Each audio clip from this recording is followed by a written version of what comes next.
Hello guys, last lecture में हमने पढ़ा था कि भाई फीमेल रिप्रोडक्टिव सिस्टम कैसे काम करता है। आज हम पढ़ेंगे कि भाई अगर फीमेल रिप्रोडक्टिव सिस्टम में अगर एग फर्टिलाइज हो जाएगा तो क्या होगा। मैं हूं रॉकी रजक, आपका एजुकेशनल ट्रेनर जो देता है आपको एजुकेशनल ट्रीटमेंट। तो आज के ट्रीटमेंट में मैं बताने वाला हूं कि फीमेल रिप्रोडक्टिव सिस्टम में अगर एग फर्टिलाइज होगा तो क्या होगा और कैसे काम करेगा। तो समझिएगा, एक एक पॉइंट ध्यान से देखिएगा, पूरा समझ में आ जाएगा। अब देखो क्या होता है, ये आपको बता चुका हूं ऑलरेडी। फीमेल रिप्रोडक्टिव सिस्टम के अंदर आपका ये ओवरी होता है। ओवरी का काम क्या होता है? एग रिलीज करवाना। एग रिलीज करवाना। अब मान लो भाई पहला दिन है ना, फर्स्ट डे जो है इसने एक अंडा रिलीज करवा दिया। अब ये अंडा आने के बाद है ना यहाँ पे इंतजार करेगा। ये जो एग है आने के बाद जो है यहाँ पे इंतजार करेगा। कहाँ पे? इस पॉइंट पे। इस वेटिंग पॉइंट को बोला जाता है स्टमक जंक्शन। इस स्टमक जंक्शन पे ना 7वें दिन आ जाता है और 7 से लेकर 13 दिन तक इंतजार करता है। 7 से लेकर 13 दिन तक इंतजार करता है। अगर मानो इसी बीच यहाँ से कोई स्पर्म एंट्री कर ले, यहाँ से कोई स्पर्म एंट्री कर ले, स्पर्म का ये ऐसा शेप होता है, स्पर्म का जो है ऐसा शेप होता है। इसके अंदर जो है हमारा, इसको बोला जाता है हेड और इसको बोला जाता है टेल। तो ये हेड और टेल वाला जो है, ये टेल इसको मूवमेंट करने में हेल्प करता है। देखो ये स्पर्म जो है यहाँ से, स्पर्म जो है इस रास्ते से होते हुए इस तरीके से मूव करके अगर यहाँ पे आएगा, अगर यहाँ तक मीट कर गया तो मीट करने के बाद उस मीट करने के प्रोसेस को बोलेंगे फर्टिलाइजेशन। क्या बोलेंगे? फर्टिलाइजेशन। फर्टिलाइजेशन की डेफिनेशन क्या हो जाता है?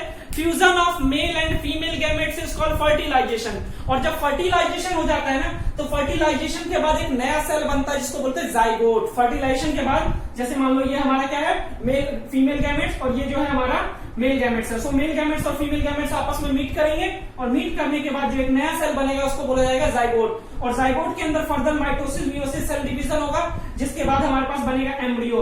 और एम्ब्रियो के अंदर फिर से सेल डिवीजन होगा, जिसके बाद उसके अंदर बनेगा ऑर्गन्स। और ऑर्गन्स में फिर फर्दर डिफरेंट ऑर्गन्स कंबाइन होंगे तो बनेगा ऑर्गन सिस्टम। और ऑर्गन सिस्टम आपस में कंबाइन होगा तो बनेगा ऑर्गेनिजम्स। और फिर हमारा जो है यंग वन जो है बाहर निकल जाएगा।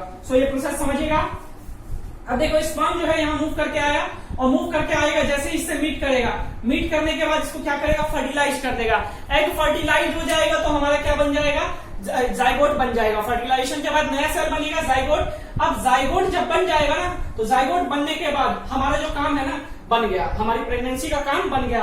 अब क्या होगा? जाइगोट बनने के बाद धीरे धीरे जो ये जाइगोट है इधर की तरफ मूव करना शुरू कर देगा। ये जो नया सेल बना है ना जाइगोट, ये धीरे धीरे इधर आना शुरू हो जाएगा और इसके अंदर फिर से सेल डिवीजन चल ही रहा है। सेल डिवीजन का प्रोसेस चलता रहेगा। और यहाँ आने के बाद जो है इस यूट्रस की वॉल में जैसे ही आएगा, यूट्रस अपने आप को स्पंजी वॉल बनाता है। आपको बताया था जैसे ही अंडा निकला था ना, तो यूट्रस में अपनी स्पंजी वॉल बनाना शुरू कर देता है, क्योंकि इसको पता होता है कि भाई फर्टिलाइज एग जो जाइगोट है वो सेल डिवीजन के बाद जब एम्ब्रियो बनाएगा तो मेरे पास आएगा, तो मुझे उसकी परवरिश के लिए, डेवलपमेंट के लिए, देखभाल के लिए मुझे स्पंजी वॉल बनाना पड़ेगा।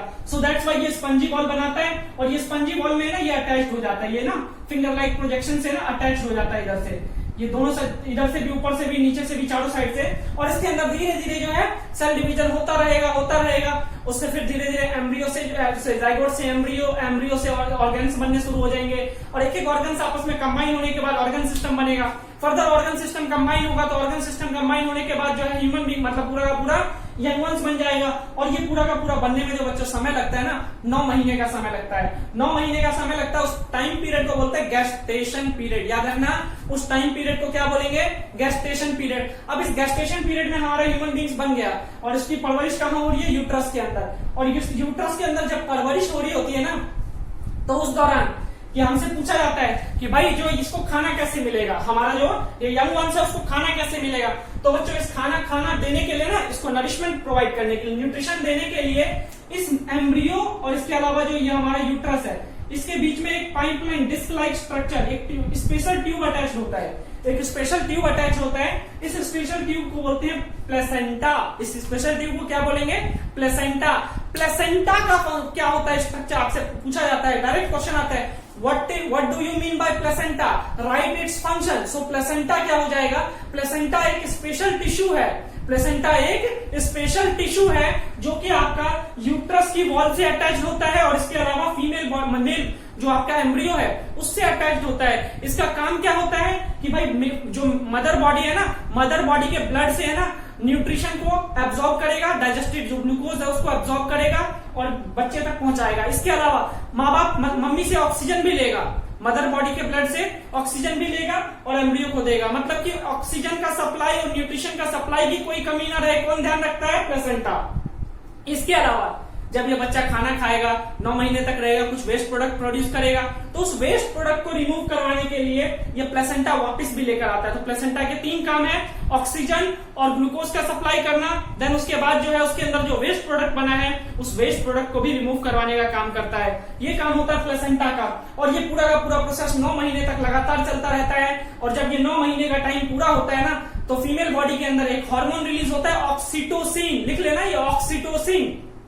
ये ऑक्सीटोसिन हार्मोन क्या करता है, इसके सर्विक्स के मसल्स को एक्सपेंड कर देता है, सर्विक्स के मसल्स को खोल देगा, एक्सपेंड कर देगा, और एक्सपेंड कर देगा। उसके अलावा इसके लिए लेबर पेन क्रिएट होता है। जैसे इसे देखा होगा डिलीवरी के टाइम पे ना बहुत ज्यादा दर्द होता है, वो दर्द जो शुरू होता है ना किसके कारण होता है, ऑक्सीटोसिन हार्मोन के कारण होता है। वो ऑक्सीटोसिन हार्मोन रिलीज होता है, वो पेन जो पेन होता है ना, वो ऑक्सीटोसिन हार्मोन के कारण ही होता है। और वो पेन क्रिएट करने का मकसद क्या है, ताकि सर्विक्स का जो मसल्स है ना खुल जाए, क्योंकि मसल्स नहीं खुलेगा तो ये बच्चा कैसे बाहर आएगा। सो दैट्स व्हाई ये मसल्स खुलेगा, तो उसके बाद जो है ये बच्चा बाहर आ जाएगा, और बाहर आ गया तो हमारा जो है प्रेगनेंसी का जो मकसद था वो पूरा हो गया, रिप्रोडक्शन हो गया हमारा।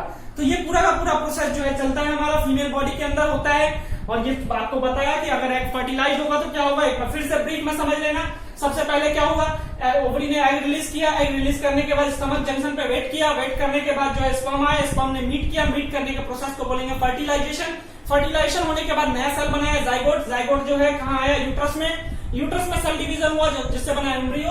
अब एम्ब्रियो जो है यूट्रस की वॉल से अटैच हो गया, उसको एम्बेडेड हो गया, इसलिए ताकि वहां पे डेवलपमेंट हो जाए। यूट्रस की वॉल स्पंजी था ताकि जो फर्टिलाइज एग को रिसीव कर सके और उसकी परवरिश कर सके, और उसको न्यूट्रिशन प्रोवाइड करने के लिए एक डिस्क लाइक स्ट्रक्चर का एक स्पेशल टिश्यू होता है जिसको बोलते हैं प्लेसेंटा। प्लेसेंटा क्या करता है कि भाई मदर की बॉडी से ब्लड से अटैच होता है, और इसके अलावा जो एम्ब्रियो से अटैच होता है, इसके है ना दोनों एंड पे ना फ्लैजला होता है, फिंगर लाइक प्रोजेक्शन फ्लैजला होता है। ये फ्लैजला क्या करता है, रैपिड अब्जॉर्प्शन में हेल्प करता है। जैसे मदर बॉडी से जो ग्लूकोज लेगा ना तेजी से अब्सॉर्ब करवाएगा, और इसके अलावा बच्चे तक पहुंचाएगा, और बच्चे में जो वेस्ट प्रोडक्ट बनेगा उसको तेजी से अब्सॉर्ब करेगा और मदर बॉडी तक पहुंचाएगा, जिससे ना पूरा प्रोसेस स्मूथली चलता रहता है। और ये जो यहाँ पे परवरिश 9 महीने तक होगा, और 9 महीने तक परवरिश होने के बाद जो है ये बच्चा जो है बाहर आ जाएगा हंसी खुशी। और उस बच्चे को बाहर लाने के लिए आखिरी टाइम पे जो डिलीवरी होता है उस टाइम पे एक हार्मोन रिलीज होता है बॉडी के अंदर जो लेबर पेन क्रिएट करता है, जिसको बोलते हैं ऑक्सीटोसिन। और इसके अलावा उसका काम क्या होता है, सर्विक्स को मसल्स को ओपन कर दे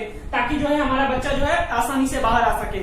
सो ये पूरा का पूरा प्रोसेस जो है रिप्रोडक्शन इन ह्यूमन बींग्स को मैंने बताने की कोशिश किया। ये था आपका डायरेक्ट क्वेश्चन आता है what happens when the egg will fertilize. अब मैं जो नोट्स है इसको डिस्क्रिप्शन में डाल चुका हूं। नेक्स्ट लेक्चर में बताऊंगा कि what happens when the egg will not fertilize, अगर अंडे फर्टिलाइज नहीं होंगे तो क्या होगा। सो ये बातचीत करेंगे क्योंकि ये भी क्वेश्चन बहुत इंपॉर्टेंट होता है, जिसको बोलते हैं मेंस्ट्रुअल साइकिल होता है, मंथली पीरियड्स होते हैं। सो जानना चाहते हैं तो अगले लेक्चर में थोड़ा सा वेट करिए, मैं लेकर आता हूं। तो आज के लिए इतना ही रखूंगा, तब तक बाकी बातचीत जो करेंगे अगली सभा में, तब तक के लिए दुआओं में याद रखिएगा। Goodbye, take care.